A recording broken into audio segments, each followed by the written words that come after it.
And in Michigan, every once in a while, one does slip through the cracks and makes it to 4 and 5, and usually they're very impressive animals. They are. I mean, I've seen several of them. I mean, we get deer here that are in the 160, 180, 200 range.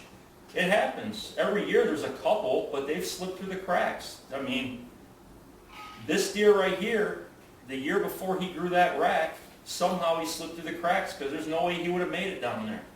Even though I was in a co-op, they were shooting the 120s. I was passing them and my neighbors were killing them. I've seen it many times. So deer that I passed that they killed. And I don't have a problem with that. If that's what makes them happy, great. But they're part of a co-op, and even though they're shooting that deer, they're passing the 6-pointers and the smaller deer, letting them grow a little bit. I think that it all helps. It's a combined effort. But if you guys are passing, if you guys are shooting for 4-year-old bucks, I mean, that's what I do now. I don't even look at the horns anymore. I want to see a 5-year-old body size.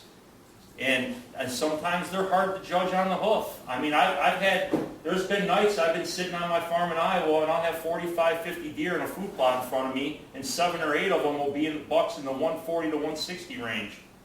So I got plenty of time to judge these deer's bodies, but still, it can be tough sometimes. It's very tough to judge a deer on the hoof, especially when you got a split second to make a decision. But I run a lot of cameras. I try to get intimate with these deer because I want to judge them before they ever walk in front of me. But that way when they're coming, I know exactly which deer it is, and I know if I want to pick up my bow or not. But it ain't always that easy. So, but if I'm in a tree stand and a deer's coming and I even got to start second guessing if I think he's big enough, I don't shoot. I just grab the phone, the video camera, or taking pictures. But if I even got to second guess it, I'm not shooting. Because I've gotten plenty of deer in my life. I got 2 goals left. I want to kill a 200-inch deer so bad. And I want a drop time buck. I want one with a club. Now I'm not talking I'm talking a club. And I've seen a couple of them in my life, but never in bow range.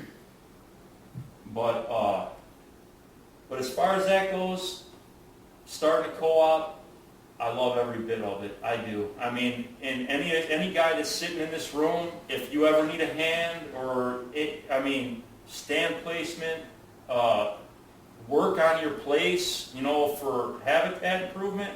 If I'm available, I'm there. It's what I love. I mean, my next farm, I want to grow giant bucks.